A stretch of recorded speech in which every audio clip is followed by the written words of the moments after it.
Merci. Merci beaucoup. Premièrement, merci d'être là. Ça me fait chaud au cœur d'avoir une si belle assistance.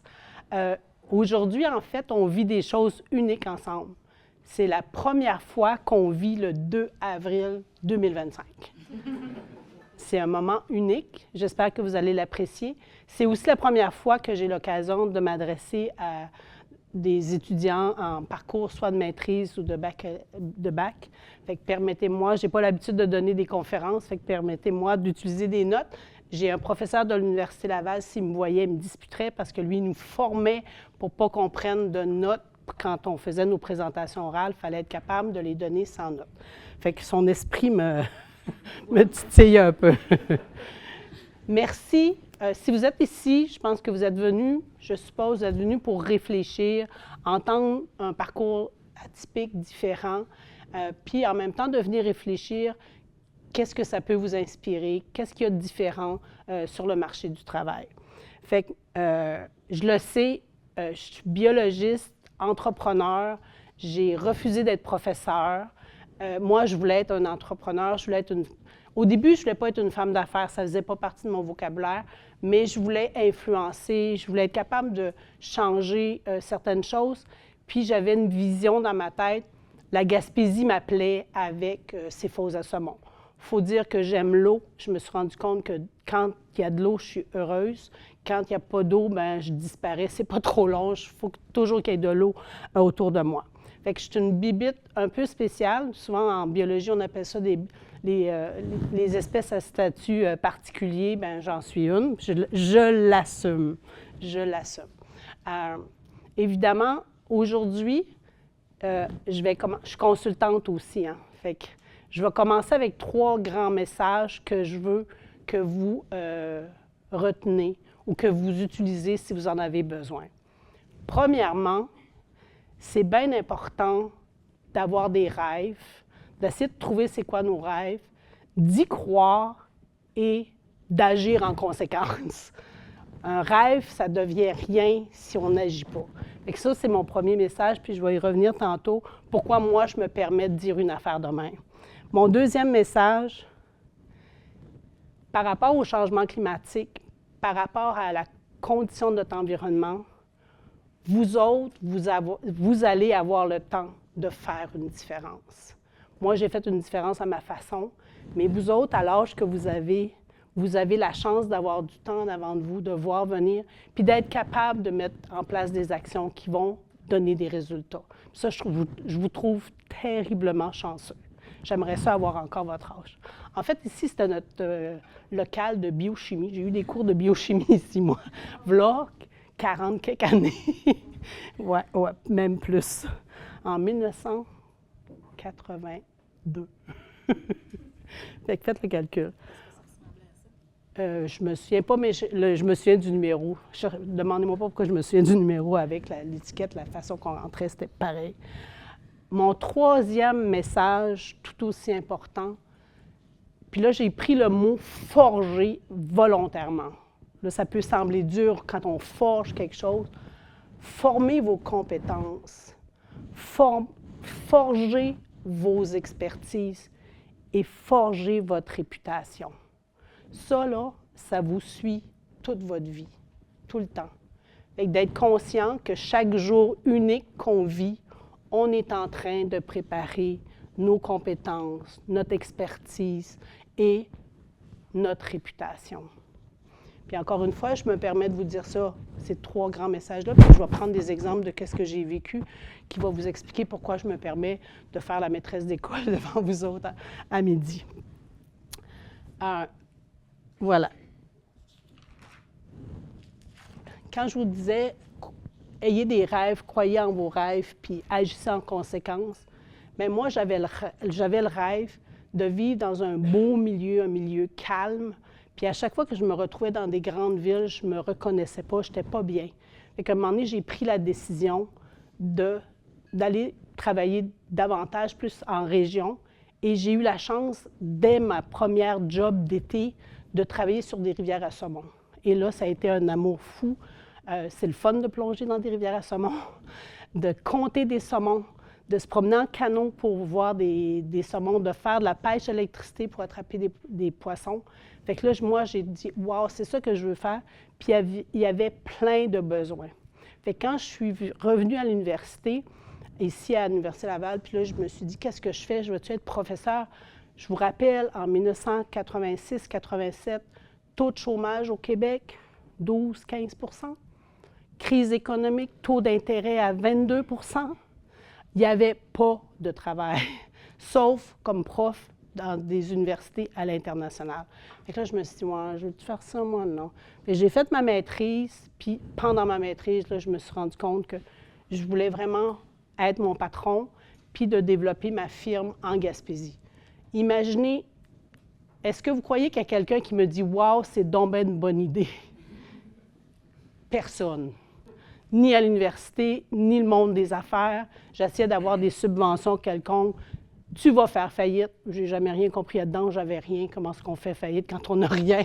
Là, je ne l'ai jamais compris. Je n'ai pas fait faillite. Et je me suis installée en Gaspésie avec mon rêve. J'ai travaillé dans des fosses à saumon. Je me suis rendu compte que je ne savais même pas ça quand j'ai parti mon entreprise. Il y a des grandes familles au Québec qui possèdent des fosses à saumon et qui veulent les entretenir. Moi, j'ai travaillé pour la famille Molson, entre autres. Ils m'ont engagé pendant plusieurs années pour réparer leurs fosses à saumon. Fait que j'ai créé des fosses à saumon. Est-ce que j'avais écrit ça dans mon plan d'affaires? Pas pantoute. Après ça, maintenant, on l'a dit tantôt, 34 ans plus tard, 80 employés, on est des consultants d'environnement. J'ai des gens qui travaillent à Gaspé, puis j'ai des gens qui travaillent en Colombie-Britannique, et on a des gens un peu partout au Canada. On fait du télétravail depuis 2007. Les gens n'arrêtaient pas de me dire, « Bien là, tu ne les surveilles pas, ils ne travaillent pas, comment tu fais? » Bien, nous autres, on était prêts pour la COVID. C'est longtemps qu'on avait compris comment ça marchait du travail à distance. Évidemment, dans un parcours, vous allez voir le côté pionnier qu'on mentionnait tantôt. Ce qui est intéressant, c'est de savoir saisir des opportunités. J'ai tripé à travailler dans les Rivières-à-Saumon, mais à un moment donné, le marché baissait et il y a une opportunité qui s'est pointée à moi. Un ami qui m'appelle dit « J'arrive d'Allemagne, Marjolaine, j'ai vu des éoliennes. On cherche de quoi pour la Gaspésie, pour relancer l'économie de la Gaspésie. Qu'est-ce que tu en penses? Penses-tu au niveau environnement? » J'ai dit « C'est donc bien une bonne idée. » On a convaincu le gouvernement. Nous, on voulait 200 mégawatts de la Gaspésie. Fait que le gouvernement réfléchit à ça et il nous annonce 1000 mégawatts pour la Gaspésie. Nous, on était heureux, mais on ne savait pas en tout dans quoi on s'embarquait. 6 études d'impact en 3 ans. J'avais 8 employés, on est passé de 8 à 40. Fait que là, je dis, OK, j'ai des choses à apprendre comme femme d'affaires. Et après qu'on a fait ce premier 1000-là, toutes les autres régions du Québec en voulaient parce que c'est de l'énergie verte, parce que ça a une empreinte au sol relativement faible. On a fait énormément d'études. On a été les premiers à faire les études sur les oiseaux, faire les études sur les chauves-souris, de comment on bâtit, comment on choisit un bon site pour les parcs éoliens. Est-ce que j'avais déjà fait ça avec mon équipe? Jamais. Qu'est-ce qu'on a fait? On s'est fait confiance. On a utilisé ce qu'on avait appris à l'école, la méthode scientifique, c'est quoi les éléments, c'est quoi les paramètres, comment on attache ensemble. Puis, 22 ans plus tard, on fait encore, chez Pesca Environnement, on fait une dizaine d'études d'impact cette année sur la mise en place de parcs éoliens. On installe dans le nord du Québec pour donner de l'énergie renouvelable aux Inuits. C'est très important pour eux de diminuer le pétrole. On travaille sur ces projets-là. Puis, plus au sud, bien, on veut contribuer à diminuer les gaz à effet de serre. Fait que c'est des beaux projets qui doivent être installés à la bonne place, avec une bonne relation avec les communautés. Est-ce que j'ai pris un chemin facile en disant que j'allais partir à mon compte? Non. Est-ce qu'on gagne toujours à faire les chemins faciles? Non. Est-ce que j'ai eu une super de belle vie? Est-ce que mes employés ont une super de belle vie? Énormément. Peu importe où ils se trouvent, on embauche des gens qui ont le goût d'être au service d'un client qui a des besoins, qui veut comprendre. Puis ça, cette relation d'aide, parce qu'en fait, consultant, c'est beaucoup une relation d'aide. C'est quoi ton problème? On va t'écouter, on va comprendre qu'est-ce que tu as besoin, puis on va essayer de te donner des bonnes recommandations, comme j'ai fait en commençant mes 3 messages que je vous ai laissés. Évidemment, je suis sortie de l'université avec une maîtrise en biologie, comme aucune connaissance en finance, aucune connaissance en ressources humaines, aucune connaissance en marketing. Mais savez-vous qu'est-ce qui est le fun? C'est qu'on continue à apprendre toute notre vie. Puis ça, d'entourer de gens intéressants, de gens compétents, c'est venu tout naturellement d'être capable d'utiliser toutes ces qualités-là qu'on a en dedans de nous, puis qu'on a le goût de continuer. Quand vous allez sortir de l'école, vous avez une belle vie, c'est plutôt facile, même si vous êtes en fin de session, vous ne serez peut-être pas d'accord avec moi, mais d'aller sur le marché du travail, c'est le fun. C'est le fun aussi quand on est capable d'identifier qu'est-ce qu'on a le goût de faire, à quel genre d'emploi. Vous êtes terriblement chanceux. La job, il y en a beaucoup. Vous êtes capable de choisir, « Ah, ça, je vais essayer ça, oui, ça me plaît », de choisir le type d'entreprise. Moi, je suis chanceuse, là, je l'ai faite, mon entreprise. Maintenant, c'est une entreprise familiale. Mes 3 enfants travaillent avec moi. On est en processus de transition. J'ai la chance que mes enfants veulent devenir entrepreneurs aussi. Le plus jeune, lui, ça fait longtemps. Je pense qu'il avait 6 ans qu'il me dit « Maman, moi, je veux travailler avec toi ». Il était très curieux de savoir qui faisait mon chèque de paye à 6 ans. Fait que lui, il avait compris comment c'était quoi le monde du travail, l'entrepreneuriat. Les autres éléments qui ont permis à Pescade de réussir en région comme ça, qui n'étaient pas une évidence, bien, j'ai cru en moi. J'ai utilisé mon côté fonceur, mais on l'a tout, ce côté fonceur-là, quand on fait ce qu'on aime. Puis, j'étais curieuse. Fait qu'à chaque fois qu'il y avait quelque chose de nouveau, moi, ça ne me faisait pas peur. Je disais, OK, go, on y va. Mais quand on a de la passion, qu'on est où on veut être, on est tous curieux à notre façon. Fait que ça, c'est vraiment important. Puis, dès la fondation de l'entreprise, moi, ce que je me suis dit, comment je vais faire pour prendre des décisions, pour travailler sur des bons projets avec des bons clients? Mais je me suis mis trois valeurs auxquelles on ne déroge pas. La première, c'est l'intégrité. 1 plus 1, ça donne 2. Ça ne donne pas 3, puis ça ne donne pas 1. Fait que ça a été, dès le départ, très important au niveau de l'intégrité de l'information qu'on allait chercher. Il y a des gens qui pensent que nos clients nous demandent de changer des données puis tout ça. Non. Nos clients veulent avoir les résultats qu'on va faire dans nos inventaires. Ils veulent avoir des bons conseils. Mais si ça avait arrivé dans ma vie, j'étais déjà prête à me dire non. Il n'y a pas de compromis sur l'intégrité. L'autre élément, c'est ce que vous apprenez à l'école, la rigueur. On fait des choses, il faut le faire comme il faut. Je me suis assurée que c'était correct de se vérifier, de se dire, on fait les choses correctement. Et le troisième, évidemment, vous allez le deviner, c'est la ténacité. Il faut y mettre de l'effort pour être capable d'arriver à notre résultat. Si on commence quelque chose puis on arrête tout de suite, on ne voit pas le plaisir de notre résultat. Fait qu'en affaires, puis je ne veux pas vous faire peur avec ça, en affaires, c'est comme dans la vie, le succès, c'est 99 % de travail puis 1 % de chance. Fait que cet effort-là est nécessaire quand on veut faire quelque chose puis d'avancer. Il faut s'investir pour y mettre l'effort. Je ne suis pas en train de dire de travailler tout le temps, c'est pas ça. Il y a l'équilibre dans la vie, mais de se dire, OK, j'ai commencé ça, j'ai un plan, mais je vais mettre l'effort pour le rendre à terme. Ça, c'est vraiment, vraiment important. Puis là, je ne sais pas si je respecte le temps. C'est difficile de savoir ce qu'on veut. Mais moi, à votre âge, j'aurais aimé ça que quelqu'un me dise « Prends le temps de réfléchir comme il faut ce que tu veux. » Je pense que j'aurais été moins anxieuse quand j'avais 21, 22 ans. J'avais de la misère à trouver ma voie. Je me disais « C'est quoi je veux faire? » Je voyais plein d'affaires.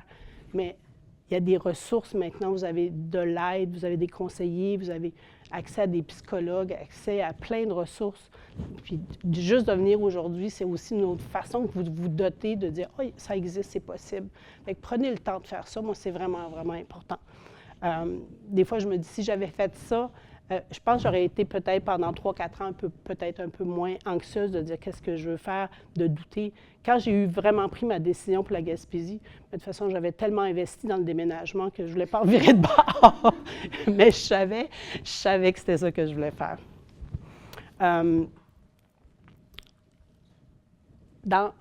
Tantôt, quand je vous disais, vous avez le temps de faire des actions pour faire des différences, bien, c'est un peu ça que j'ai fait. Quand j'ai commencé, j'avais 27 ans, quand j'ai commencé Pesca, de se dire, OK, à chaque fois que je faisais quelque chose, mais j'essayais toujours d'influencer. On a parlé des énergies renouvelables tantôt. Bien, ça ne me dérangeait pas de présenter des choses qui n'avaient jamais été faites, de se dire, avec l'équipe, dire, OK, il faut faire un protocole d'oiseaux. Ils nous proposent 2 semaines. Ça ne sera pas assez long d'être capable de prouver que les éoliennes, c'est quoi l'impact réel des oiseaux des éoliennes sur les oiseaux. Fait que là, je me suis dit, OK, on va proposer un protocole un peu plus long. Après ça, il a été rallongé, mais ça, ce n'est pas de ma faute, parce qu'on passe 32 semaines par année pour étudier les oiseaux. Des étudiants qui rêvaient d'étudier les oiseaux, là, ils ont eu du fun chez nous, là, de 32 semaines à regarder passer les oiseaux, les compter, les identifier.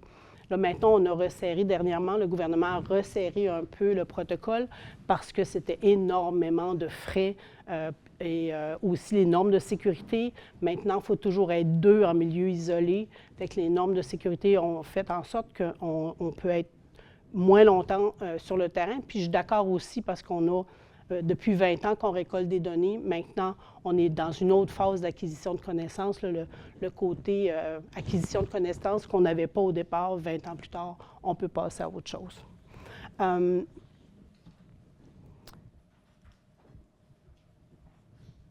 Moi, je suis très, très fière d'avoir eu le temps de travailler sur les énergies renouvelables pendant 23 ans, puis on va continuer, l'équipe continue. Mon rôle maintenant, c'est plus des influencer, d'être une visionnaire. Malheureusement, je n'ai plus le temps d'aller faire les inventaires d'oiseaux, ce que je faisais au départ. Mais je suis comme fière de ça, que globalement, avec le temps, avec ces années, d'avoir contribué à changer des choses dans la société. Action, petit pas par petit pas, d'avoir la patience de l'avoir fait, de faire en sorte que maintenant, au Québec, on a de l'énergie renouvelable. Je n'ai pas la prétention que si je ne l'avais pas faite, ça n'aurait pas arrivé, mais d'avoir contribué à ce que ça soit bien fait, puis qu'on a des résultats, on est capable de répondre aux gens sur différents aspects. Imaginez, quand on fait les parcs éoliens, là, les études de parcs éoliens, on a plus d'une centaine de composantes. Ça va des oiseaux, les chauves-souris, mais ça va aux ondes électromagnétiques, ça va aux basses fréquences, qu'est-ce que ça produit. Il y a énormément de composantes. C'est quoi l'impact sur le signal pour les avions? Il y a toutes sortes de connaissances qu'on met ensemble pour être capable de faire le bon projet à la bonne place, à la satisfaction des gens. C'est ça. Prendre le temps de penser qu'on va faire un impact dans la société, je vous trouve vraiment chanceux. Mon troisième message qui est forger vos compétences, votre expérience, votre réputation. Tous les gens qui sont dans la salle ici, tous les gens que vous côtoyez, c'est des gens que vous allez continuer à côtoyer sur le marché du travail. Stéphane. Stéphane, c'est un ami de mes employés. Parce qu'ils sont à l'école ensemble, ils continuent à se côtoyer. Tantôt, je suis allée faire la visite d'un labo. Madame Gren, elle connaît un de mes employés. C'était par là le matin. Le monde est terriblement petit, puis c'est parfait. C'est parfait comme ça. On s'entraide. D'être capable de s'entraider, de dire « Ah, je connais quelqu'un, je vais l'appeler ». C'est vraiment agréable de pouvoir profiter de l'appui de tout notre réseau de contacts. Et gênez-vous pas pour aider les autres. Vous allez vous recroiser, c'est sûr. Fait que moi, ça, je trouve ça vraiment agréable de pouvoir... Au début, avec Pesca, j'appelais mes professeurs autant de l'UQAR que de l'université. Maintenant, on appelle des collègues. C'est mes employés qui appellent des collègues. C'est vraiment, vraiment agréable. Ça a fait partie du succès de Pesca, d'être capable de s'entourer de bons employés, de bonnes personnes qui, elles aussi, avaient un bon réseau de contacts. C'est toute cette chaîne-là qui contribue au succès de notre vie, du succès de notre entreprise, mais aussi notre succès personnel, de dire quand je fais quelque chose, je laisse une bonne marque. Je contribue à ma réputation, je contribue à faire un monde meilleur. Ouais. Moi, j'aimerais mieux avoir vos questions. Vous allez chercher la bouteille qui est Je vais prendre un petit peu là. Bien, je vous remercie. Je vous remercie parce que moi, ce que je retiens, en tout cas, je ne sais pas, dans la salle, il y avait beaucoup de choses à retenir, mais je retiens qu'il y a une bonne partie de liberté, de passion, d'intérêt. Vous avez parlé de votre passion pour l'eau, c'est ce qui vous a plongé au début dans le bain. Puis aussi la détermination, l'effort, la persévérance, puis l'importance des relations humaines, finalement, dans ça, l'importance des relations qu'on bâtit. Exact. Fait que ça fait un gros tour d'horizon. Merci beaucoup. Bien écouté, madame. Oui, hein? Oui, mais je trouve ça très intéressant.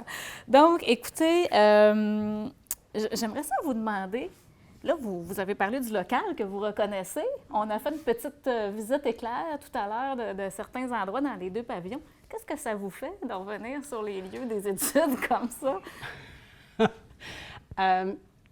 Le temps passe vite. Oui. C'est ça que ça me dit. Il me semble que c'était hier que j'étais ici. Puis là, je suis une grand-maman. Fait que, ouais, le temps passe vite. Il me semble que c'était hier. C'est fou. Il faut en profiter. Il faut en profiter. Ouais, le temps passe vite. Puis, on n'a pas de temps à perdre. Tu sais, des fois, dans notre tête, on grunge. On n'a pas de temps à perdre avec des idées négatives. C'est vraiment important de se donner un air d'aller, puis de croire en l'avenir, puis d'être bien. En tout cas, moi, c'est ce que j'ai essayé de faire dans ma vie. Bien, c'est très sage, c'est très sage. Écoutez, nos premières questions, ils portent justement un peu sur les études. Okay. Alors, débutons avec la première question qui est de Marie-Grâce Fagnibault. C'est en lien avec les stages, parce qu'on est d'accord pour dire que le stage, c'est le premier contact sur le terrain. C'est ce qui nous permet de tester notre intérêt, de tester justement si on a fait les bons choix, si on poursuit. Alors, la question, c'est avez-vous fait des stages pendant vos études, plusieurs? Comment ça a fonctionné pour vous? En fait, moi, quand j'étais à l'université, j'essayais toujours d'avoir une job à l'université. Efficacité, pas besoin de me déplacer, je suis déjà là. Pas besoin de me changer, je suis déjà là. Et super intéressant. Je me rappelle quand j'ai vu la première fois le microscope électronique, je voulais comprendre comment ça marche. J'ai travaillé, quand vous vous promenez dans le bâtiment, là, vous voyez des oiseaux, des animaux, là, bien, j'avais la job des nettoyer. Bien, tu apprends le nom des oiseaux en latin. J'étais en biologie, fait que j'apprenais toujours de quoi. Fait que des jobs comme ça. Mais le premier emploi que j'ai eu d'été, c'est mon emploi quand j'avais 20 ans, que j'en ai parlé tantôt, de pouvoir travailler sur des rivières à saumon avec vraiment des protocoles scientifiques. Ça m'a donné, j'ai su que j'étais à la bonne place en biologie parce qu'évidemment, comme beaucoup d'étudiants en biologie à cette époque-là, on rentrait avec une idée d'aller ailleurs. Mais moi, j'ai eu vraiment la piqûre de continuer en biologie. Je pense que c'est à côté de mon côté curieuse de comprendre comment c'est fait les choses, comment ça vit, comment ça se développe. Moi, je tripais ma vie là, de pouvoir apprendre toutes ces choses-là. La question spécifique de notre étudiante, c'est comment vous l'avez trouvé, votre stage? Comment vous l'avez obtenu? Afficher ses babillards. Afficher ses babillards. Ça existe-tu encore des babillards avec des feuilles? Sur le web. J'ai pas répondu à la question. Sur le web. Ben oui, affiché sur un babillard. C'est comme ça que vous l'avez trouvé. Oui, oui. Puis aussi, nos professeurs nous le disaient, j'aurais besoin de quelqu'un pour 2 semaines. Est-ce que ça vous intéresse? Fait que moi, je levais la main. Ouais. Fait que ça doit se rendre disponible aussi. Ouais. Puis démontrer qu'on l'est. Ouais. Ça marche. Puis, écoutez, je vous demandais quel impact le stage avait eu, mais on l'a compris. Vous l'avez bien expliqué. Alors, maintenant, bien, après vos études, on a bien compris que vous avez ajouté rapidement une corde à votre arc, celle d'entrepreneur. Alors, Stéphane Boudreau, du département de biologie, qu'on connaît, qui est ici, vous demandait, en tant que biologiste de formation, quel a été votre plus grand défi pour démarrer votre entreprise? De me faire confiance. Parce que, je l'ai expliqué tantôt, ça ne marchera pas. Il n'était même pas capable de m'aider à écrire un plan d'affaires. Puis là, moi, je me disais, pourquoi j'en ai besoin d'un? J'ai peut-être pas besoin. Fait que c'était vraiment ça. Puis aussi, c'était de continuer à trouver des gens qui croyaient en ce rêve-là. d'être capable de dire, OK, on va bâtir une entreprise, puis on va réussir à avoir de la job là-dedans, parce qu'on avait pas... Il fallait trouver les contrats, là. Fait que c'était plus difficile. Moi, je me disais, bien, les petits oiseaux, ils mangent à l'année longue. T'sais, ceux qui restent ici, là, ils mangent, ils ne meurent pas de faim là, durant l'hiver. Fait que je me dis, on va réussir à trouver quelque chose. C'est sûr que les 5 premières années, ça a été vraiment tough. Mais après ça, c'est pour ça que je vous parle de forger expérience, compétences, réputation. Parce que là, après ça, quand les gens ils font du bouche à oreille, ils appellent là, c'est sûr. Il y a un client qui m'a déjà dit, on appelle Pesca parce qu'on sait qu'on va avoir un résultat. On sait qu'ils vont réussir. Fait que ça, là, je me suis dit, yes. Il n'y a rien de plus vendeur. Hein? Yeah, ouais. Puis en passant, pesca, ça veut dire pêche en espagnol parce que je voulais faire de l'international. J'en ai pas fait. Pas besoin. On a tellement d'ouvrages au Québec pour changer, de travailler en environnement pour toutes nos communautés, jusqu'à Salouit, jusqu'aux îles de la Madeleine. Puis là, nous, maintenant, on travaille au Canada. Il y a de l'ouvrage en masse. Pas besoin de s'expatrier. Bien, merci. J'irai avec une question. Vous avez dit tout à l'heure là, que les 5 premières années ont quand même été difficiles. Alors, j'ai une question de Juliette Gagnon en génie chimique. Est-ce que Juliette est ici? Allô, Juliette? Allô? Alors, combien de temps a pris la croissance de l'entreprise? En fait, pour répondre à ta question, Pesca a toujours eu une croissance positive pendant les 34 ans. Quand on commence à zéro, c'est facile de doubler le chiffre d'affaires de la première année à la deuxième année. Fait que je te dirais, ça a été vraiment les années là, où on était de... Mon premier chiffre d'affaires, ma première année, c'était 25 000 $. J'étais tellement bonne en administration qu'on s'était divisé, on avait eu un contrat de 25 000 $. J'avais engagé une technicienne avec moi. Je m'étais dit, je me donne 12 500 puis je te donne 12 500. Mais on n'avait rien gardé pour le matériel, pour les déplacements. Fait qu'on se dit, oh malheur. Fait qu'on peut apprendre. On peut apprendre. Mais je n'ai pas fait faillite. Fait que c'est vraiment de s'assurer de savoir tout le temps augmenter, toujours s'appuyer sur ce qu'on a bâti pour continuer, puis garder confiance. Mais vous disiez aussi tout à l'heure qu'avec les études d'impact éolienne, pour l'éolien, vous étiez passé rapidement de 6 à 40. Oui. Ça a été probablement là, un fait marquant. Dans la croissance. Le bureau était ouvert 18 heures par jour. On avait 2 chiffres, des fois même c'était juste un chiffre, c'était les mêmes personnes qui restaient parce qu'on fallait répondre rapidement, mais on n'a pas c'était quelques mois. Puis après ça, on a mis en place des méthodes là, pour être capable de livrer marchandises parce qu'on ne pouvait pas durer comme ça. Là.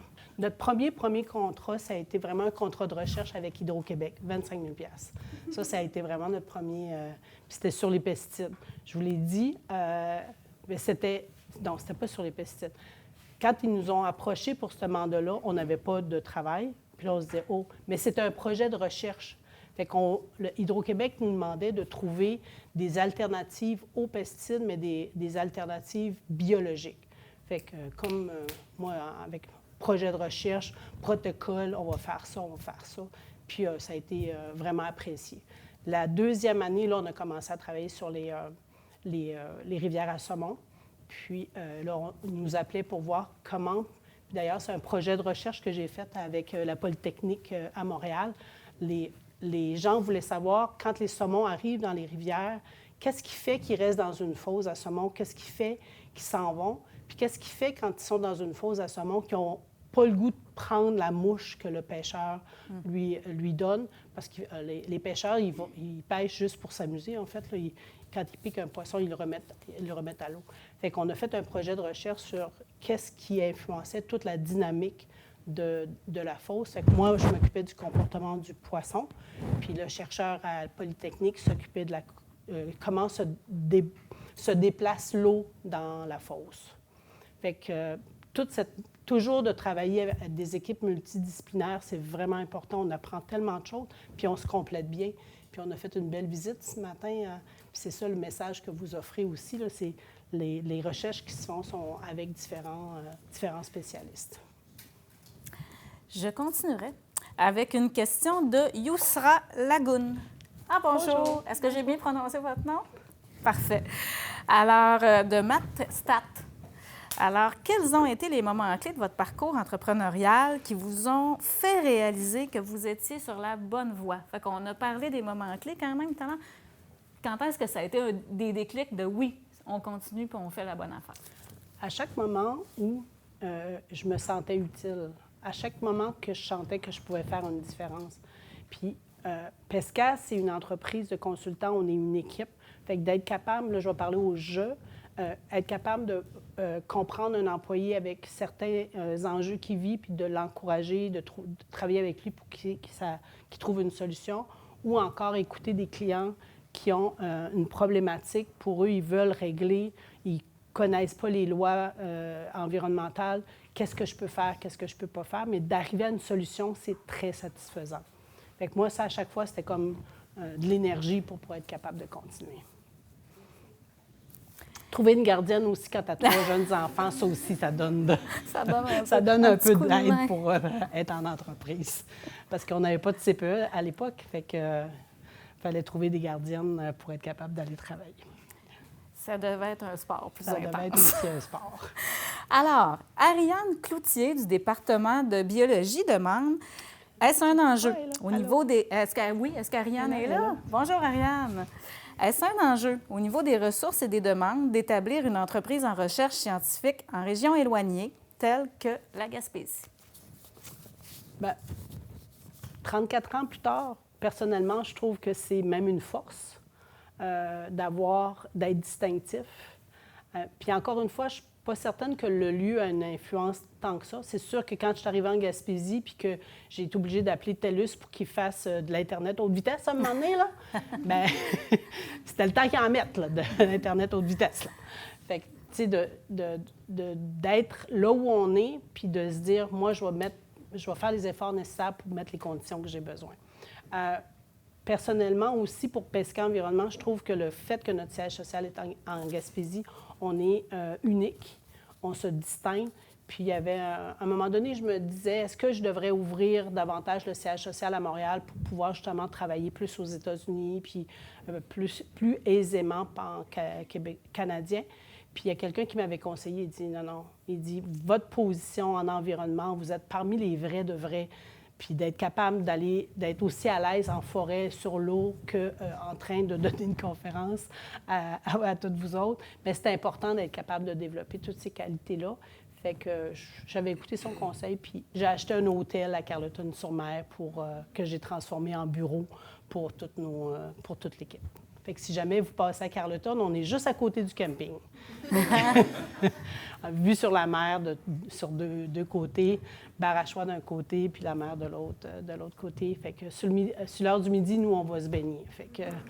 Ça devient un élément attractif. Attractif, oui. Pour ceux qui ont le goût de la Gaspésie, on est bien en Titi. Ça ne veut pas dire qu'on n'est pas bien ailleurs, c'est pas ça mon message, mais on est bien en Titi.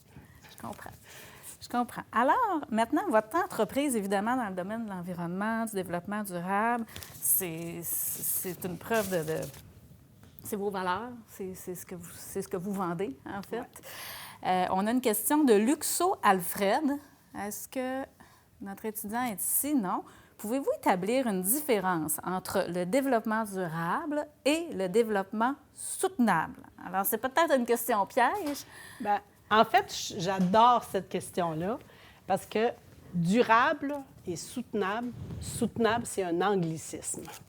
Fait que chez Pesca Environnement, nous, on se fait un honneur d'utiliser un très bon français. Puis là, je le sais que pendant que je parlais, que j'en ai échappé quelques-unes, que je vais me faire chicaner par mon fils. Ah oui? Bien, parce que c'est important la qualité du français. Fait que soutenable, quand vous l'entendez, sachez que maintenant, c'est un anglicisme.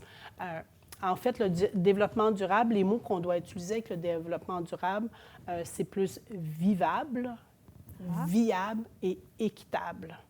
Fait que c'est les mots qui accompagnent également le développement durable avec l'économie, l'environnement et la société. Fait que ça prend les 3 dimensions. Ça prend les 3 dimensions. Super. Mais on n'est pas obligé de... On peut garder le mot durable, c'est bien parfait. Est-ce que vous privilégiez des dimensions parfois dans le travail qu'on fait? Non. On essaie vraiment toujours d'équilibrer les trois. Parce que, en fait, c'est important d'avoir un projet, parce que si on n'a pas de projet, il n'y a pas d'économie, on ne peut pas arriver à avancer. Fait que si on n'a pas de projet, on ne peut pas avoir d'influence sur notre environnement, puis on ne peut pas développer notre société. Il faut garder en tête que c'est l'économie qui crée de la richesse. Il faut le faire dans le respect de notre environnement, puis c'est possible de le faire. Puis ça contribue au développement de nos communautés. C'est pour ça qu'équitable, vivable et viable. Voilà. Ça tire déjà à la fin. Ce serait la dernière question qu'on aurait d'un participant. Alors, Bérénice Boulan, en biologie. Est-ce que Bérénice est ici? Bonjour, Bérénice. Bonjour. Merci pour la question. Alors, elle vous demande quel conseil vous donneriez aux diplômés qui souhaitent appliquer leur expertise scientifique dans le monde du conseil ou de l'industrie? Quel conseil que je... Bien, je pense que j'ai parlé de bien définir qu'est-ce que vous voulez faire. Avant de quitter l'école ou quand vous allez être sur le marché du travail, moi, ce que je trouve qui est vraiment important, c'est de continuer à étudier différentes composantes, différents aspects, de continuer à aller à l'école. L'anglais, le français, la capacité de communiquer avec des relations avec différents types de personnages, des cours de psychologie pour savoir les traits de personnalité, comment je réagis quand je suis face à quelqu'un qui est très anxieux, quelqu'un qui n'écoute pas, d'avoir des trucs qui nous servent. Fait que, oui, on a une tête de scientifique, mais en fait, il faut se servir de son cœur d'humain pour être capable de d'être bien accompagner les gens. Fait que c'est vraiment ça qu'il faut... C'est une histoire d'une vie, vous allez me dire, là. Oui. Mais c'est ça qu'il faut continuer à développer tout au cours de notre vie, de dire j'ai appris quelque chose, mais comment je l'utilise pour faire du bien à ceux qui m'entourent, que ce soit une personne, une communauté, une classe, une université. Fait que c'est ça qui est important, je trouve.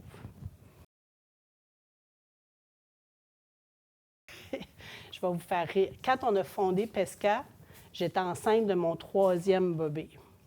Puis,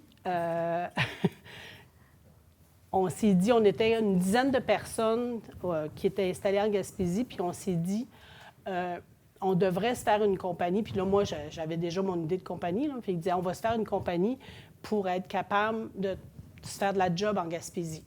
Fait que après mon accouchement, quand je suis revenue, j'avais une boîte, grosse comme ça, sur la table. Tu vas être la meilleure pour t'en occuper, Marjolaine, on s'est trouvé des jobs. Bye! Fait que moi, j'avais ça, et j'avais ma belle petite boîte. Puis c'est comme ça que Pesca a commencé. Fait que j'ai racheté mes actionnaires. On avait mis chacun 200$. Oh! Fait que je les ai rachetés avec mon 12 500. Non, actuellement, je suis propriétaire et mon fils est dans l'entreprise, là, celui qui, tranquillement, il va acheter des actions. Dans mon cas, à moi, je vais te répondre intégrité, rigueur, ténacité. Fait que, je cherchais des gens qui avaient le goût de développer ce genre de truc-là. C'est sûr que j'ai eu le même comptable pendant 30 ans. J'ai le même notaire depuis, je dirais, 15 ans, c'est sûrement. Fait que d'avoir ces gens-là piliers autour pour des compétences complètement ailleurs, la même chose, on a besoin de ça quand on est en affaires avocat. Fait que d'aller chercher des gens que je le sais qu'ils vont bien me conseiller. De la même façon que moi, avec des clients. On a des clients qui sont chez Pesca depuis 22 ans, 25 ans. Bien, quand ils m'appellent, là, ils ne s'attendent pas que je réponde. Ils s'attendent qu'on réponde correctement à ces demandes. Fait que c'est la même chose avec les gens qui nous conseillent. Pour les employés, ce qui est agréable, il y a des employés qui viennent et qui se découvrent comme consultants.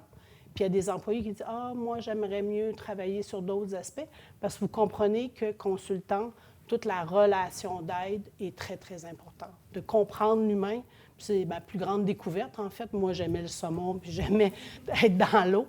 Ma plus grande découverte, ça a été de comment c'est agréable de comprendre les humains. Moi, j'appelais ça conciliation travail-famille, en fait. en 1991, vous pouvez imaginer, on n'a pas de système de garderie, de trouver une garderie familiale de très grande qualité. Merci à Aline et Arnaud qui ont pris soin de mes enfants pendant des années. J'avais 3 enfants. C'est sûr que si moi, je décidais de retirer mes enfants de la garderie, eux autres, ils prenaient un risque aussi que de dire... Mais on a eu une super de belle relation avec cette gardienne-là. De trouver une bonne gardienne le soir, parce que souvent, je devais travailler auprès des municipalités. Les rencontres sont le soir. J'arrivais en disant, je m'excuse, mais là, quand ils ont commencé à avoir 9, 10, 11 ans, là, ils ne voulaient plus de gardienne. Fait que je mettais mon cellulaire, je leur disais, je m'excuse, mon cellulaire va sonner 3 fois. Ils vont me dire qu'ils ont fini leur devoir et qu'ils sont prêts à aller se coucher. Fait qu'il y a tout plein de trucs comme ça qu'on a mis en place là, pour être capable là, de travailler. C'est sûr que mes enfants débarquaient au bureau après l'école. Ils ont fait leur leçon au bureau. Ça, c'est clair. Très jeunes, ils s'impliquaient énormément. Laver les camions. Ils ont fait toutes sortes de jobs. Là, on était souvent ensemble. Fait que, même les fins de semaine, je me gardais des travaux de terrain que je savais qu'il allait avoir du plaisir à venir avec moi. Fait qu'on faisait ça ensemble les fins de semaine. Fait que... Premièrement, on cherche des employés. Des gens qui sont capables de travailler avec la biodiversité, le calcul de gaz à effet de serre, des gens en communication, on cherche tout le temps ça. Je vais en profiter. Ce qu'on cherche, c'est vraiment des gens qui aiment l'analyse, qui aiment la rédaction. En consultation, il y a beaucoup de rédaction. Il y a beaucoup d'échanges. Comme actuellement, on travaille presque exclusivement en Teams. Il y a beaucoup d'échanges verbaux, la prise de notes, la rédaction. Puis, c'est vraiment la relation d'aide. J'aime ça aider. J'aime ça entendre une problématique. Qu'est-ce qu'on va faire pour résoudre ce problème-là? C'est jamais pareil. Fait que de se faire confiance, de dire, je vais trouver. Je vais chercher puis je vais trouver qu'est-ce qui ferait vraiment la bonne job pour ce client-là. Humblement, ce que je vais dire par rapport à ça, à forger une réputation, c'est d'être capable, si on dit oui, de trouver le moyen de livrer marchandises, puis des fois de dire non, puis d'être capable d'expliquer pourquoi on dit non. Fait que d'être fiable, en fait. Fait que de se dire, je prends le temps de réfléchir, OK, je me suis engagée, je vais me rendre au bout. Puis c'est le fun parce qu'on est bien entouré, il y a tout le temps quelqu'un pour venir nous aider, puis après ça, il y a toute la fierté d'équipe d'avoir réalisé quelque chose qui est apprécié. T'sais, les études d'impact qu'on livre actuellement au gouvernement, là, c'est des 4000, 5000 pages de documents. On travaille là-dessus pendant une année. Fait que quand on le dépose, on est terriblement fiers. On est une vingtaine de personnes qui travaillent là-dessus. Fait que quand on va porter ça au ministère, on est vraiment fiers de ce travail-là. Ta question est très à propos. J'ai quelqu'un chez Pesca qui suit une formation de 8 jours pour être capable de comprendre comment on préserve notre propriété intellectuelle avec l'arrivée de l'intelligence artificielle. Nous, ce qu'on fait, comme on le fait pour des clients, ce qu'on fait lui appartient. Quand on développe des projets de recherche spécifiques, à ce moment-là, la façon de le développer nous appartient. Comme actuellement, on développe beaucoup de systèmes d'automatisation en géomatique. Ça, la propriété intellectuelle va nous appartenir, mais on est là-dedans. On a les 2 mains puis notre cerveau dans cet aspect-là actuellement. Moi, j'en ai peut-être une dernière pour vous. C'est en lien avec la place qu'on fait justement au respect de l'environnement dans nos programmes de formation. Vous accueillez des stagiaires qui sortent d'ici, qui sortent de l'université, chez vous, dans votre entreprise. Est-ce que vous pensez que nos programmes de formation, que ce soit en sciences, que ce soit peut-être vous avez des gens de génie aussi, devraient intégrer ça d'une manière différente? Une difficile question, peut-être. Bien, en fait, ce qui est difficile pour les finissants, puis là, quand vous sortez de l'université, là, vous avez la tête pleine de connaissances, vous êtes sûr que vous avez tout ce qu'il vous faut. Mais quand vous arrivez sur le marché du travail, c'est un autre début. C'est un autre apprentissage. Puis ce que vous allez utiliser le plus au travail, c'est votre rigueur, ce que vous avez appris, comment vous faites vos recherches, de comment vous allez analyser toute une situation. Vous avez un super de bon bagage de base, mais ce qui surprend nos jeunes, parce qu'on embauche quand même plusieurs là, des finissants, ce qui les surprend, c'est, la vitesse à laquelle ça va. C'est sûr qu'on est payé par des... Ça ne veut pas dire qu'on ne fait pas du bon travail, mais on est une équipe. On travaille tout le temps en équipe. Fait que ça les surprend de voir qu'ils commencent quelque chose, mais ils ne voient pas nécessairement la fin parce que ça va passer de main en main. L'intensité du travail d'équipe. Il n'y a rien qui se fait tout seul. Ce qui me fait rire, c'est quand ils arrivent, ils mettent encore leurs données, leurs textes sur le site de l'ordinateur. Ils ne veulent pas que quelqu'un y touche. Mais tout ça est en mode partagé. Fait que ça se peut que tu aies écrit quelque chose, puis il y a quelqu'un d'autre qui, le lendemain, doit faire un bout, puis il va te corriger quelque chose. Fait que le sentiment d'être en équipe doit être davantage développé. Ça m'étonne. C'est ça qui me surprend le plus, mais généralement, on donne beaucoup de formations chez Pesca. On accompagne les jeunes pendant 3 mois avant qu'ils soient en relation avec un client, minimalement, pour être capable de comprendre tout ça. S'il y a toute la connaissance des lois et règlements au Québec, toute la connaissance des lois et règlements environnementaux au Québec, ça c'est quelque chose de vraiment important. Puis je ne sais pas si vous touchez à ça. Ça, c'est un aspect qu'on doit développer beaucoup quand on vous accueille.